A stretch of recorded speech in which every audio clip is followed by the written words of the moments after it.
नमो ताहि जाति बहि अरहंतादिमः जो विद्यादि सागर सुधी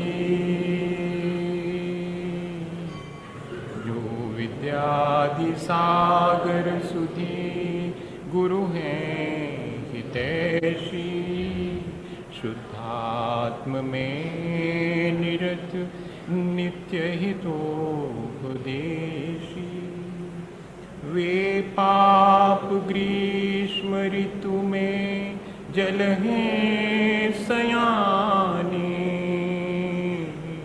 पूजून हैं सतत केवल ज्ञान पाने पूजून हैं सतत केवल ज्ञान पाने।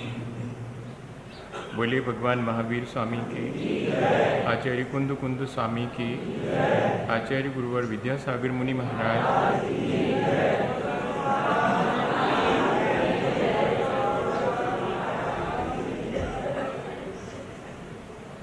हम सभी लोग एक विशेष प्रक्रिया पर विचार कर रहे हैं।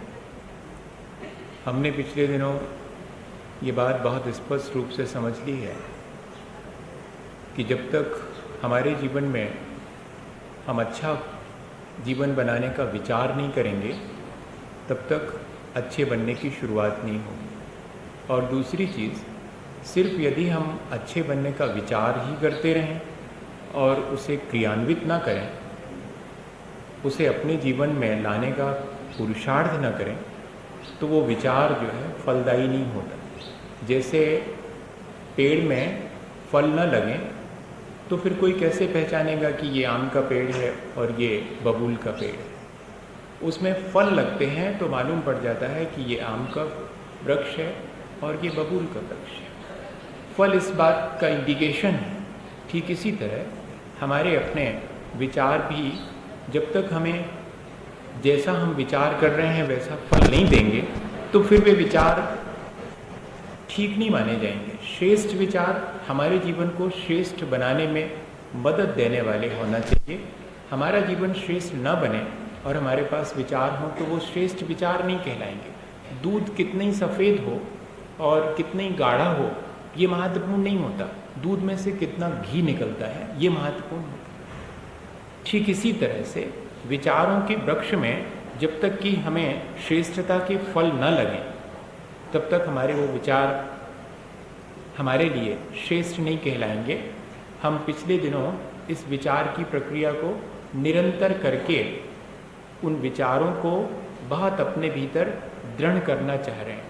और विचारों की दृढ़ता के लिए ये जो बार बार विचार करने की प्रक्रिया है, अंडरस्टैंडिंग कम विजुअलाइजेशन, जिसमें कि हम निरंतर जानते भी हैं और अनुभव भी करते चले जाते हैं और टैली करते चले जाते हैं कि हाँ वास्तव में ऐसा ही है।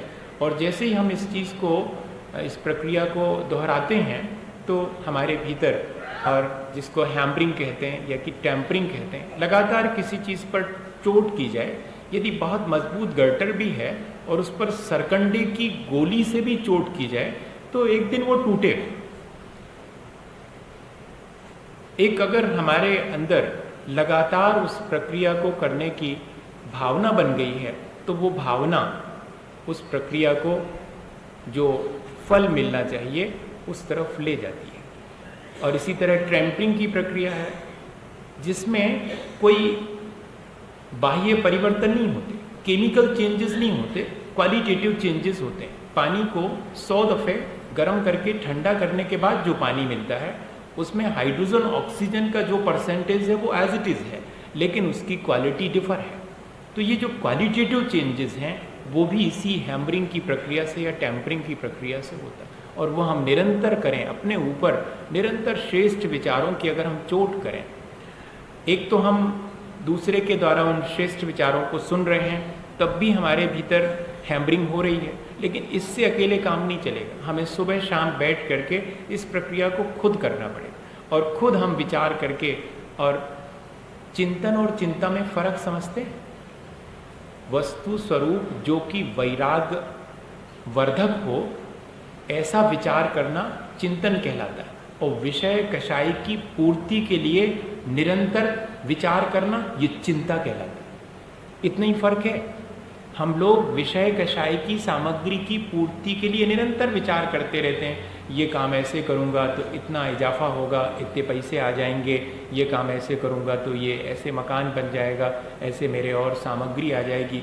विषय कषाय की कितना विचार करते हैं अपन, निरंतर विचार करते हैं। और निरंतर विचार करने से एक दिन हम उसकी चीज़ को कर भी लेते हैं। ये जो जितना भी एडवर्टाइजिंग का ज़माना है वो एक तरह से हमारे ऊपर हैमरिंग है, वो या टेम्परिंग की प्रोसेस है, और कुछ नहीं है। लगातार अगर कॉलगेट कॉलगेट कॉलगेट कहा जाए टेलीविज़न पर और सामने कोई एक बहुत बढ़िया प्रतीक रूप में उसका दिखाया जाए तो हमारे भीतर इतना गहरा इंप्रेशन पड़ता है कि जब अपन दुकान पर लेने जाते हैं बबूल, और हो सकता है कि कॉलगेट लेके आ जाए। इतना हैमरिंग, इतनी तेजी से हमारे भीतर उस चीज़ की प्रक्रिया होती है। ठीक यही प्रक्रिया यदि हम सुबह शाम बैठकर और अपने ऊपर स्वयं अपने को श्रेष्ठ विचारों से अवगत करें और निरंतर उन श्रेष्ठ विचारों को अपने जीवन में, चिंतन में रोज रोज लाते रहें, तो कोई वजह नहीं है कि हमारा जीवन अच्छा ना बने। अच्छा जीवन वही है जिसमें विचारों में फल लगना शुरू हो जाते हैं। आज हम इस समण सुत्तम में एक गाथा 507 नंबर की, या 505 और 507 दोनों अपन देख लेते हैं। इससे मालूम पड़ेगा कि थोड़ा सा आपको लगेगा कि मैं कहीं कहीं की गाथाएं कहीं से भी उठा करके ले रहा हूँ, क्योंकि इसमें भी संकलित ही हैं सारी गाथाएं। और हमने अभी सामायिक के बारे में किस तरह से उस प्रक्रिया को करना चाहिए ये समझा है। अब उस सामायिक की प्रक्रिया में ही कैसे हम और तेजी से अपने विचारों को निरंतरता दें, इसके लिए ये प्रक्रिया शुरू कर रहे हैं, जिसको कि हम अनुप्रेक्षा भी कहते हैं। मुहुर्मुहुर चिंतनम अनुप्रेक्षा, या कि दूसरी भाषा में कहें अपन साइंस की भाषा में तो अंडरस्टैंडिंग एंड विजुअलाइजेशन इज अनुप्रेक्षा। और यहाँ आचार्य भगवंत उसी प्रक्रिया को कह रहे हैं कि हम भावना भाएं, निरंतर भावना भाते हैं अगर वास्तविकता की, तो हमारे भीतर बहुत बड़े चेंजेस आते हैं। वही 12 भावनाएं या 12 अनुप्रेक्षा कहलाती हैं। ये अनुप्रेक्षा सूत्र हैं जिसमें से 2 सूत्र अपन आज पढ़ते हैं और उन सूत्र पर विचार करेंगे कि हमारे जीवन में यदि हम एक निश्चित विचार रोज रोज दोहराएं तो वो निश्चित विचार हमारे जीवन को परिवर्तित कर देता है। झाणुवर वेमि मुनि नित्यमनिचाई भावना परमो होई सुभाविय चित्तो धम्मच्छानेन जो पुव्विम जम्मं मरणेन समं संपज्यै यौवनं जरासह्यं लच्छि विनाश सह्या इयसव्वं भंगुरं मुनः। आचार्य महाराज ने इसका अनुवाद किया है, वो भी अपन पढ़ लें, फिर समझते हैं इस प्रक्रिया को।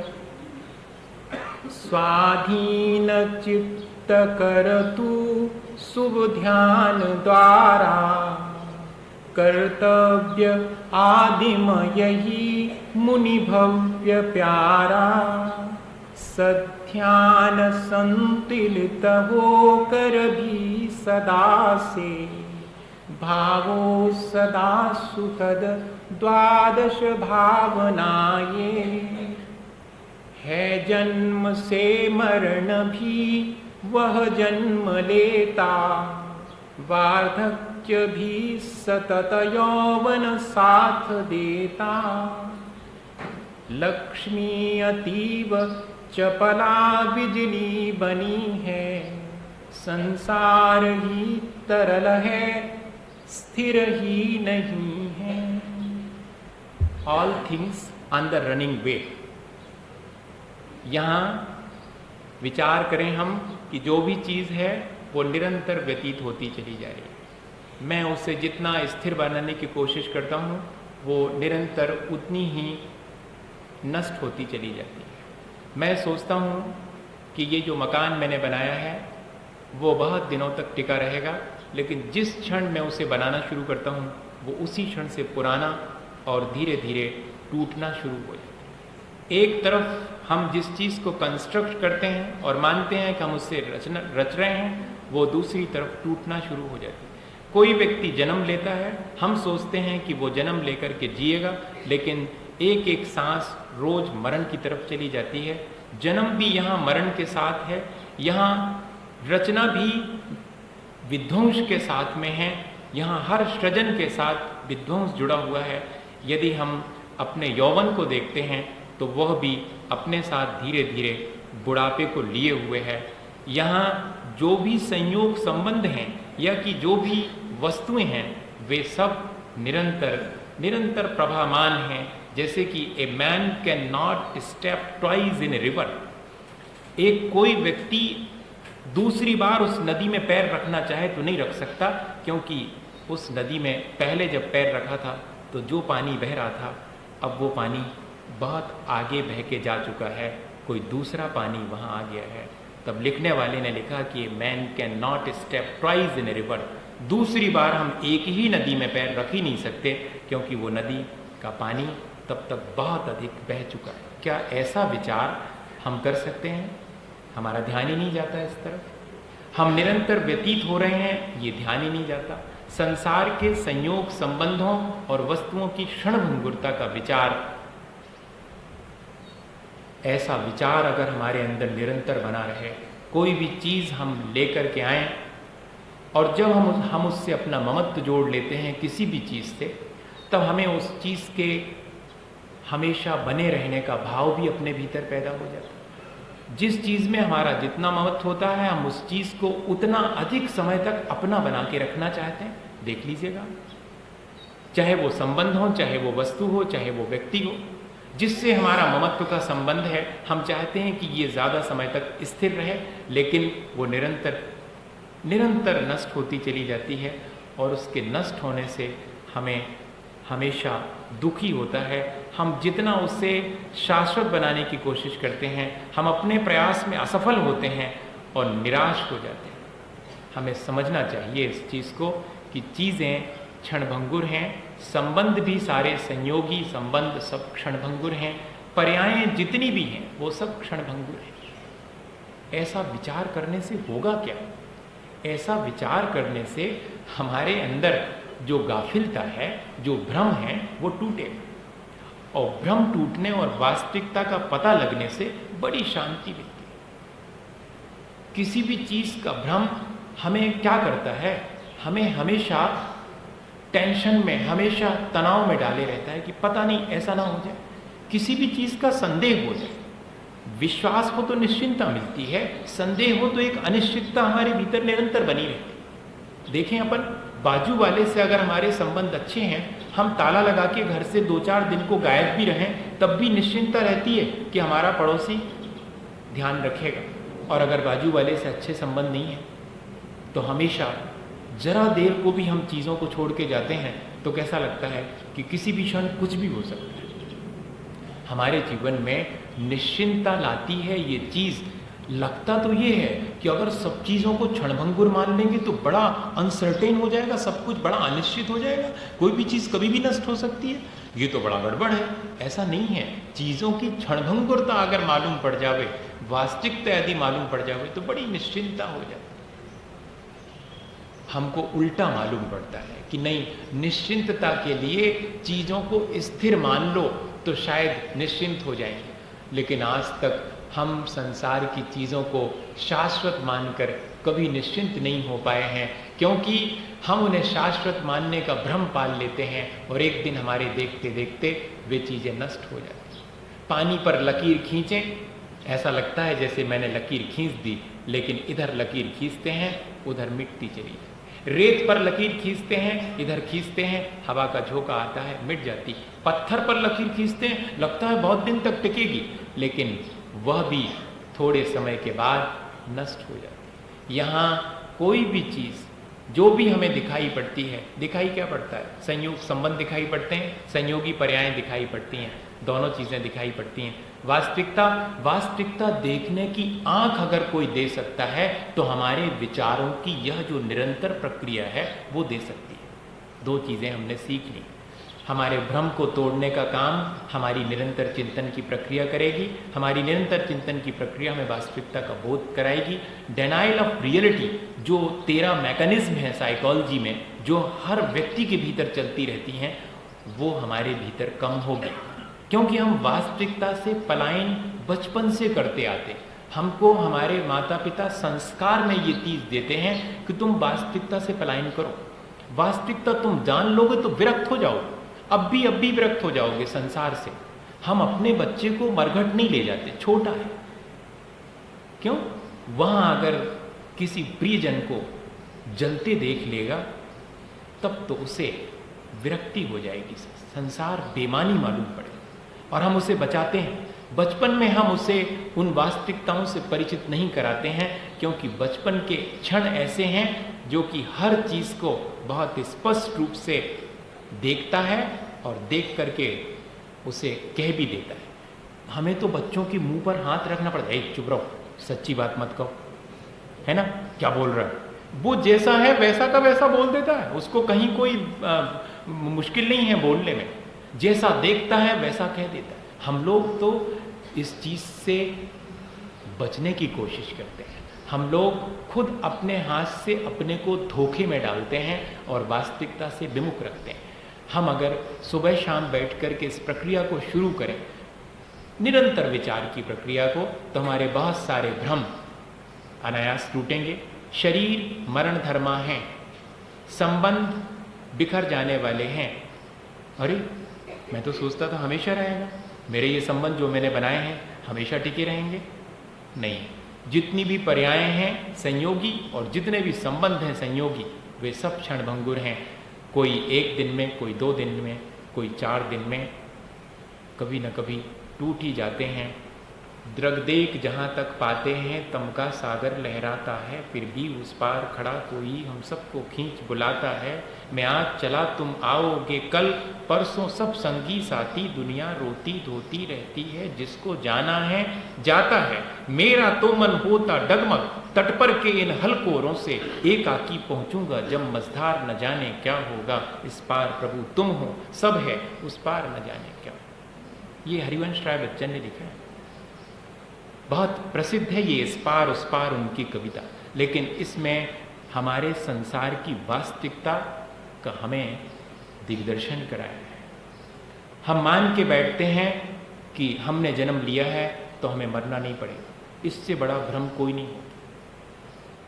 आज हमारे पास यौवन है, हमेशा रहेगा, इससे बड़ा भ्रम कोई भी नहीं होता। ऐसे भ्रम हमने बहुत सारे पाल रखे हैं। हम कहते ज़रूर हैं, कोई हमसे पूछेगा तो हम कहते हैं कि भैया जिसने जन्म लिया उसको तो मरना ही पड़ेगा। वो तो जब दूसरे को समझाने का काम आता ना तब काम आती ये चीज़ें, अपने को समझाने के काम नहीं आती। वो जब दूसरे के यहाँ कोई मर जाता है तब अपन जाते हैं एकदम बढ़िया तैयार हो करके और थोड़ा पहले उसके साथ आंसू बहाते हैं, फिर उसके कंधे पर हाथ रखते हैं, डोंट वरी, वो तो लगा ही हुआ है यार, संसार ऐसे ही है, सब जन्म मरण। और फिर अपने यहाँ पर होता तो वो भी आता है, हम तुम्हारा हिसाब चुकता कर देते। वो जब हमारे साथ हुआ था ना तो आपने समझाया था, तो अब हम आ गए और आपके लिए समझाते। एक बाबा जी थे, तो एक व्यक्ति के कोई नहीं रहा तो बड़ा दुखी था, वो बड़ा दुखी था। तो बाबा जी को उसका दुख देखा नहीं गया। उन्होंने उनको बहुत अच्छा उपदेश दिया, समझाया कि देखो संसार ऐसे ही है, बिल्कुल संसार की अनित्यता का दलबल दे देवता मार नहीं, वो राजा राणा छत्रपति हाथिन के असवार, जोवन ग्रह घन धन, क्या बोलते हैं उसको, हम तो भूल ही गए। अरे वो आप लोगों को कितना बढ़िया याद है ना। शब्दों में कितनी बातें हमने सीख रखी हैं, वे सब बातें जीवन से नदारत हैं। काश हम उन शब्दों में सीखी गई बातों को अपने जीवन में, मैंने इसलिए तो ऐसे ही गड़बड़ सड़बड़ बोलना शुरू किया था कि देखें सब लोग एकदम तैयार थे कि हाँ हम जानते हैं, हमें मालूम है राजा राणा छत्रपति। और आप अगर कहेंगे तो कहाँ गए चक्री जिन जीता भरतखंड सारा, पूरा सुना देंगे मंगत राय की 12 भावना की अनित्य भावना, सबको याद है। मजा यही है। हम यही कहना चाह रहे हैं, हमारा अभ्यास नहीं होने से हमारे पास इतने श्रेष्ठ विचार होने के बावजूद भी हमारे काम नहीं आते, दूसरे के काम कभी कभी आ जाते। अब हमें करना सिर्फ इतना ही है, कोई कमेंट नहीं कर रहे हैं, अपन सब अपने ऊपर ही व्यंग कर रहे हैं, अपने ऊपर ही हंस रहे हैं कि देखो तो सब तो जानते हैं, और इसके बावजूद भी कोई चाहिए हमें समझाने वाला। अरे अब हमें समझ लेना चाहिए, खुद ही सुबह शाम बैठकर अपने आप को समझाने की प्रक्रिया शुरू करनी चाहिए। जिंदगी निकल गई दूसरे को समझाते समझाते, अपने आप को अच्छे सजेशन देना अपने जीवन को परिवर्तित करने के लिए। वो अच्छा खासा उसने, साधु ने उस युवक को समझाया, उसके पिता नहीं रहे थे, बहुत दुखी था, वो संभल गया, संभल करके अपना काम शुरू कर दिया। और उसके मन में साधु के प्रति बड़ी श्रद्धा थी कि साधु तो ऐसा लगता है कि सुख दुख के से पार हो गए हैं, उनने हमको भी कितना बढ़िया उपदेश दिया और सुख दुख से पार हम भी हो गए, ऐसा उसने महसूस किया। लेकिन एक दिन जब वो उन बाबा जी की कुटिया के सामने से निकल रहा था तो बाबा जी के रोने की आवाज़, उसे बड़ा आश्चर्य हुआ कि बाबा जी रो रहे हैं, बाबा जी क्यों रो रहे होंगे, उन पर कौन सी विपत्ति आ गई। जाकर के देखा, पूछा कि बाबा जी क्या हुआ, क्या बताएं बेटे। अरे बाबा जी हुआ क्या, बोले वो कह ही नहीं पाए बाबा जी, इतने दुखी। और सिर्फ उनने कहा कि वो जो बकरी थी ना, बकरी, अरे तो इसमें क्या हुआ बाबा जी, अरे छोटी बकरी ही तो थी, अब नहीं रही तो नहीं रही, आप ही ने तो एक दिन कहा था, देखो हमारे तो पिताजी नहीं रहे थे और आपने समझाया था, तो हम तो कितना हमको संतोष मिला था। बाबा जी आप तो सब समझते हो। तब मालूम बाबा जी ने क्या कहा, भैया जिसके ऊपर बीतती है वो ही जानता है। तुम्हारे पिताजी नहीं रहे थे जब हमने तुम्हें समझा दिया था, लेकिन अब हमारी बकरी मर गई जो दूध देती थी, अब हमें कौन समझाए, हम सब जानते हैं। हम लोगों के साथ भी यही मुश्किल है, हम जानते हैं लेकिन जब स्थिति हमारे सामने आती है हम अपने आप को समझा नहीं पाते हैं। करना सिर्फ इतना सा है कि सुबह शाम इस बात का अभ्यास कर लेवें कि जब ऐसी स्थिति आए कि जिन चीज़ों को मैंने शाश्वत माना था और वे मेरे सामने नष्ट होती दिखाई पड़े, तब मैं अपने को ऑटो सजेशन दूं कि मैं पहले से ही जानता था कि यहाँ पर्यायें और संबंध सब क्षण भंगुर हैं, मैं उनको स्थिर बनाने की जो कोशिश करता हूँ वो मेरा भ्रम है। आज मुझे मालूम पड़ गया कि वास्तविकता तो यही है। और फिर जब वास्तविकता मालूम पड़ जाती है तो न हर्ष होता है और न विषाद होता है। असल में वास्तविकता मालूम नहीं पड़ने देने में हमारा मोह सहयोगी बनता है। इसीलिए लिखा है कि वैराग उपावन माही चितवो अनुप्रेक्षा भाई, मुनि सकल व्रति बड़भागी भव भोगन ते वैरागी। वे मुनि महाराज ही ऐसी 12 भावनाओं का चिंतन कर पाते हैं। हम अगर सामान्य गृहस्थ हैं तो हम उनसे शिक्षा लेकर के इन 12 भावनाओं का निरंतर अभ्यास तो कर ही सकते हैं। वैराग बढ़ता चला जाता है, मोह घटता चला जाता है, वास्तविकता जैसे जैसे मालूम पड़ती है भ्रम भी धीरे धीरे टूटते चले जाते हैं। हम लोग कितना संभालते हैं चीज़ों को, एक नया कपड़ा बनवाते हैं तो ऐसे रखते हैं उसको सजा करके, बनवाया था पहनने के लिए देखो तो, लेकिन इंतज़ार करते हैं किसी विशेष दिन का, उस दिन पहनेंगे। वो जब उनके यहाँ पर फंक्शन हुए, इस बात की बनी रहे कि हर चीज़ क्षणभंगुर है, तो 2 चीज़ें ध्यान में रखें, हम जन्म में भी उतने ही खुश होंगे और मरण में भी उतने ही खुश होंगे। हम चीज़ों के नए सृजन में भी उतने ही खुश होंगे और चीज़ों के टूट जाने पर भी ज़रा भी दुखी नहीं होंगे। ठीक ऐसे ही जैसे बच्चों के साथ है, गुब्बारा हाथ में आता है, उड़ाते हैं, अरे वाह कितना मज़ा आ रहा है गुब्बारे का, लेकिन गुब्बारा तो गुब्बारा है, क्षण भर के बाद जरा सा धक्का लगता है, फूट जाता है। फूट जाता है तो थोड़ी देर को तो चेहरा उदास होता है, फिर जोर से हंसता है कि वाह मज़ा आ गया। फूटने में भी मज़ा, अभी थोड़ी देर पहले जब उड़ रहा था तब भी मज़ा, और फूट गया तब भी ताली पीटता है वो बच्चा। लेकिन अपन ऐसा नहीं करता। जब नया कंस्ट्रक्शन होता है तब तो बड़ा आनंद आता है, और एक आध ईंट कहीं से टूटने लगे, या कि थोड़ी प्लास्टर उखड़ने लगे, या कि रंग फीका होने लगे, बड़ी बेचैनी होती है। एक पिताजी अपने बेटे को गुब्बारा टूटने पर समझा रहे थे। हाँ, कह रहे गुब्बारा तो टूटने के लिए ही होता है। तो वो बहुत हंसा बेटा कि हाँ ठीक बात, तो हम तुम्हें दूसरा गुब्बारा ले लेंगे। एक दिन ऐसा हुआ कि पिताजी रो रहे थे, उदास थे, तो माँ से मालूम उसने क्या पूछा था, क्या पिताजी का गुब्बारा फूट गया क्या? नया ला देंगे, उनको समझा दो क्यों रो रहे हैं, बेकार में परेशान हो रहे हैं। हाँ, बच्चों का गुब्बारा टूट जाता है तो वे फिर भी खुश हो लेते हैं। हमारे गुब्बारे अलग अलग किस्म के हैं, वे टूटते हैं तो हम दुखी हो जाते हैं। नहीं, नए सृजन में जितना सुख है वह नष्ट हो जाने पर भी कोई हमें दुख न दे सके, ये वास्तविकता का बोध हमारे भीतर आ जाए।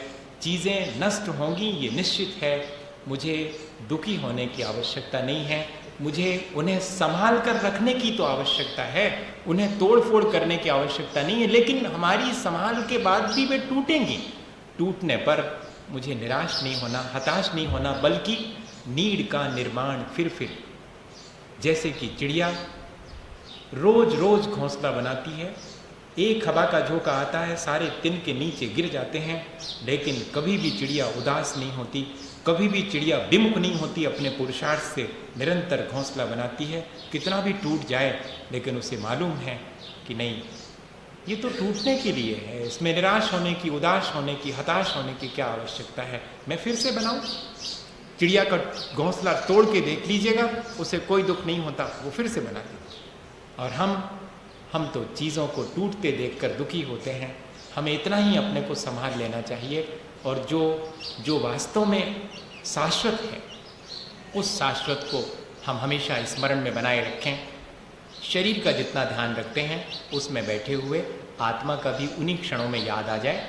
शरीर को नहलाते धुलाते समय भी हम आत्मा का ध्यान कर सकते हैं, भोजन कराते समय भी, और भी जितनी भी क्रियाएं हैं उन सब के बीच ये निरंतरता बनी रह सकती है। आचार्यों ने शायद इसीलिए लिखा हुआ है कि चाहे हम सोते हों, जागते हों, उठते बैठते आते जाते हों, हर अवस्था में जो पंच नमस्कार मंत्र का स्मरण करता है वो निरंतर अपने जीवन को ऊंचा उठाता है, कर्मों की निर्जरा करता रहता है। इतना आसान उपाय आचार्यों ने दिया है कि अनित्यता के साथ जो शाश्वत है उसका स्मरण बना रहे तो हमारे जीवन में परिवर्तन आए बिना नहीं रहेगा।